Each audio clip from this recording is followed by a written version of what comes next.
ya habíamos visto en el previo de este video, después de descargar Boss Viewer, se tiene la aplicación, la interfase para la visualización de datos. Una vez descargada la metadata en las bases de datos referenciales Scopus y Web of Science, como es el caso de este curso. Ya en sesiones pasadas hemos indicado cómo descargar toda la metadata en las dos bases de datos nombradas para tener la visualización de las variables y de los datos en otras herramientas como es esta de BuzzViewer. BuzzViewer, ya lo hemos dicho, es una aplicación en ambiente Java y aquí podemos ver algunos de los paneles que nos pueden servir para trabajar.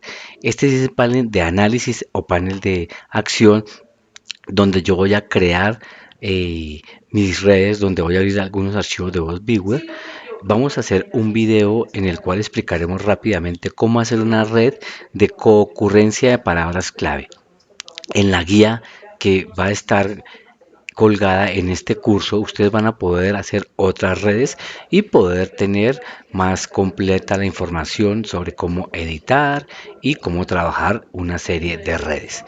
En esta parte de la derecha tenemos el panel de forma de cómo se le puede dar mayor letra, algún fondo y cambiar los tamaños. Esto se hace en esta parte.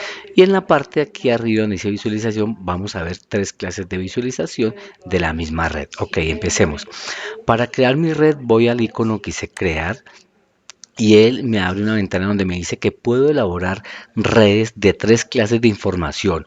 Una red de información de redes, que es cuando tengo otras aplicaciones que sirven para hacer redes como Gephi o Payek, que las encontrarán ustedes en el mercado. También puedo crear información basada en datos bibliográficos, que es nuestro caso el día de hoy. O también puedo crear información basada en datos de texto.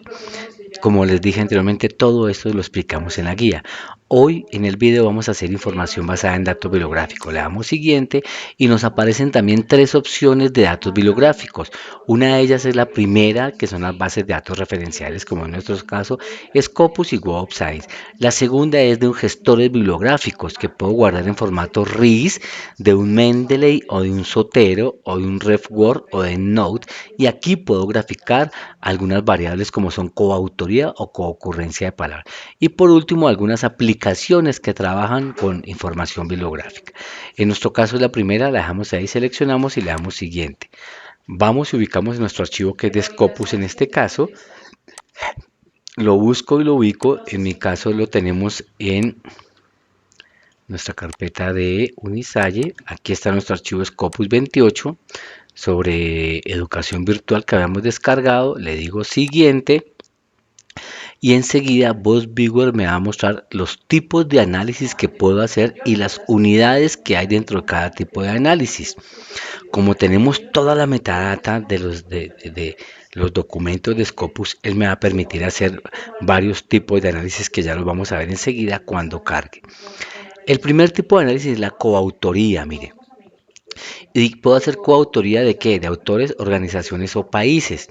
Ustedes saben que un documento muchas veces y casi todas las veces se hace en coautoría. Muy pocos documentos se hacen en autoría simple o singular de un solo autor. Entonces lo que me va a mostrar este documento es cómo está la coautoría de estos documentos. Pueda que un autor tenga varios documentos, entonces aquí me va a construir una red.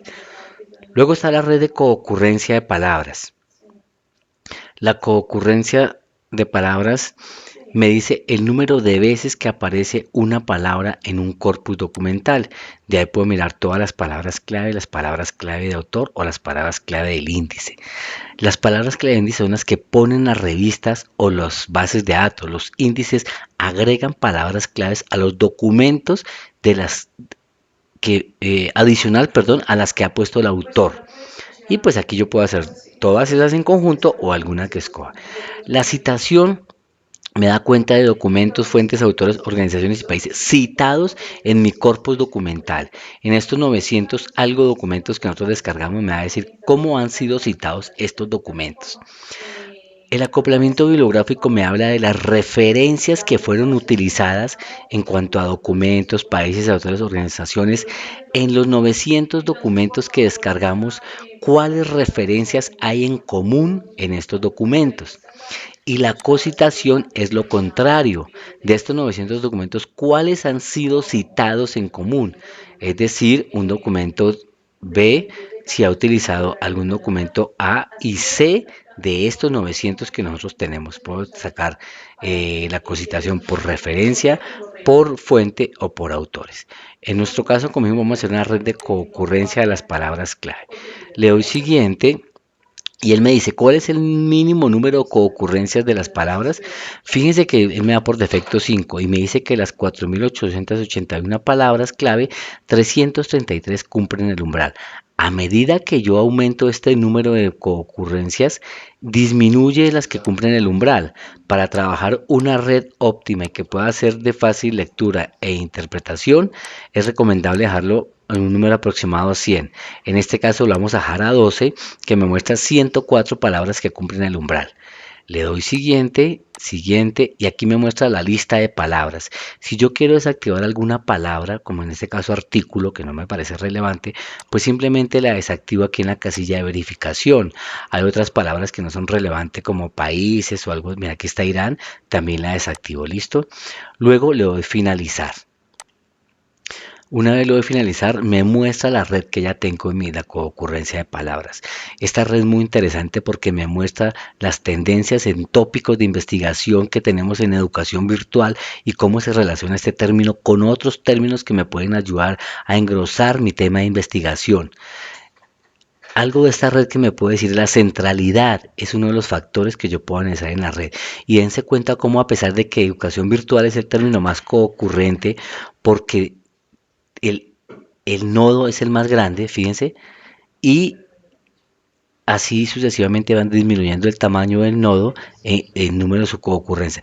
Pero en cuanto a la centralidad, vemos que esta educación es la palabra más relevante de esta red, porque está en el centro de la red y eso me determina la centralidad de la red, la importancia del término que está en el centro de la red. Y obviamente los otros términos que se acercan al centro de la red son también muy relevantes. Otra característica de las redes es el tamaño de la red. Este es un tamaño, como les decía, un tamaño pues adecuado, se puede leer. La densidad de la red no es tan densa porque no se sobreponen muchos nodos unos sobre otros y puedo visualizar la mayoría de nodos.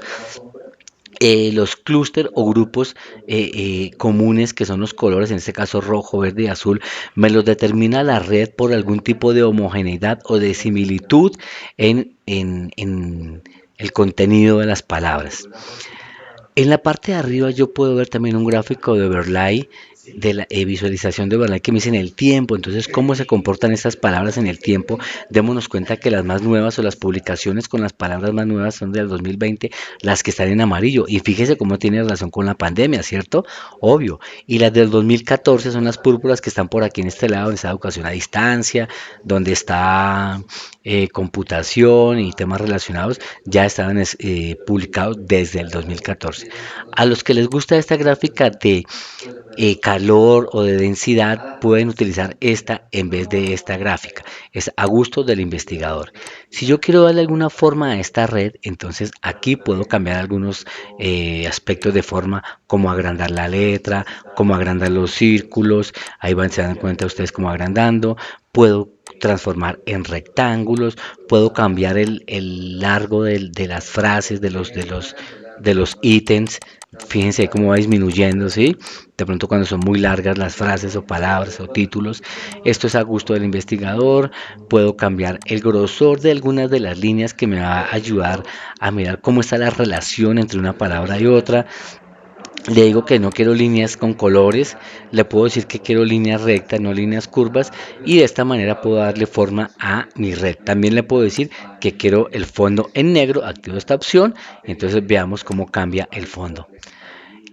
De esta forma ya tengo yo una red construida y le puedo dar. En esta parte de ítems, él me va a mostrar los clústeres. Miren, el clúster uno tiene 47 ítems y me muestra cuáles son los ítems de este clúster, lo que les hablaba de los colores. En la parte de análisis ya es un poquitico más de bibliometría avanzada. Si a mí no me gustó, solo vamos a ver una opción. Si no me gustó la forma de esta red, porque está muy amontonada, aquí donde dice diseño le quito los valores por defecto y aquí comienzo a jugar con números. Por mi experiencia, yo siempre acostumbré a colocarle 5 y -5 en atracción y repulsión. Le voy a actualizar el diseño y démonos cuenta cómo cambia la red en su forma. De pronto me puede dar otro aspecto de visibilidad, puede ser más clara, pero hay que tener en cuenta que aquí ya se pierde el sentido de centralidad. Entonces eso hay que tenerlo en cuenta. Si quiero volver, pues le dejo los valores que tenía por defecto, le digo aquí usar valores por defecto, le digo actualizar la red y en este caso no me dio, entonces le damos aquí 2 y 0 que eran los valores de defecto, actualizar la red y me vuelve a la red que yo tenía. Para construir otras redes, pues ya dentro de la guía ustedes pueden ver cómo construir una red de coautoría o de cocitación. Simplemente entran aquí por crear y vamos a darle en esta parte de los tipos de análisis la red que yo quiera construir. Eso es todo por hoy en este video y en la guía van a encontrar más información. Muchas gracias.